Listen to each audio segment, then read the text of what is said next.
Okay, so now we come to Chapter 7. Chapter 7 is a very short chapter. This is really for information.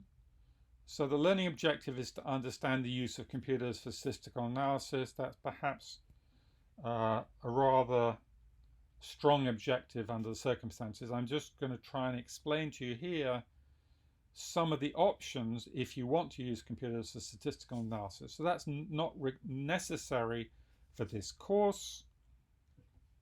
If you want hands-on training and using computer packages for statistical analysis, then you need to sign up for my course in the second semester. In that course, I use the package JMP. So in fact, within Hong Kong U, it's free for current Hong Kong U staff and students to use IBM's SPSS. It's very popular for desktop use, but outside of the university, it's very expensive. It's not very flexible in terms of adding new procedures. I don't personally consider it very user-friendly. Another option is SAS. SAS used to compete in the educational sector, but now they generally are focused on the finance sector. It's much more flexible than SPSS, but arguably less user-friendly. The third option is Stata. Stata is particularly popular with epidemiologists, and it's very easy to add new procedures. The fourth option is JMP. JMP, in my view, is the most user-friendly of all of these choices. There is a free demo version, and I have managed to negotiate a very good deal on educational license. So it's $50 for a 12-month license if you want an educational license. And then the last option, but by no means the least, is R. R is open source. It is increasingly taken over the whole market. The main disadvantage, well, a number of disadvantages with R. The main advantage that people see is it's free because it's open source. But because it's open source, there is much less support. So if something doesn't work very well, you may struggle a little bit to find out how to fix it.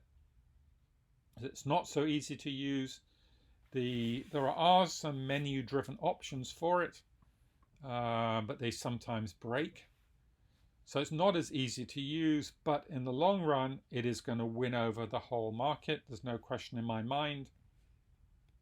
But it requires investment in your time to learn how to use it. So I normally run a workshop for the grad school in second semester on how to use R. So if you want to learn how to use R, I encourage you to sign up for that workshop. So all of these have both PC and Mac versions. Now, thanks to computers and statistical packages, we rarely need to do statistical computations by hand.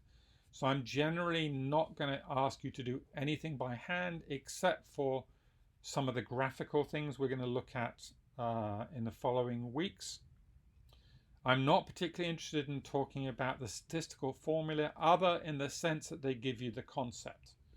So I have no interest in deriving the formulas in these courses or in expecting you to memorize the formulas. Now, the key thing I do want you to learn from this chapter is what do we need to understand when using statistical computing. So there are three key things. Appropriateness, which means which methods should we be using. So this depends on how the data were collected. Are they a probability sample? And it depends on the type of the data. So you remember in the earlier chapters, we talked about nominal, ordinal, interval, and ratio scale.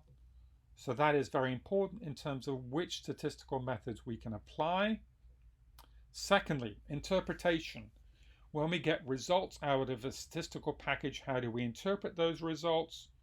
We will talk a little bit about this. This means we need to relate back to the theory. So we will talk about appropriateness and interpretation for a few situations in this course. Diagnostics, I don't have time to talk much about diagnostics, although we will say a little bit about a couple of diagnostic checks. That's basically saying how can we check whether the methods are appropriate. because sometimes we've made certain assumptions in order to use methods, and it may turn out those assumptions are not valid. So if those methods are not appropriate, of course, we need to find a better method. Okay? So that's the end of chapter 7.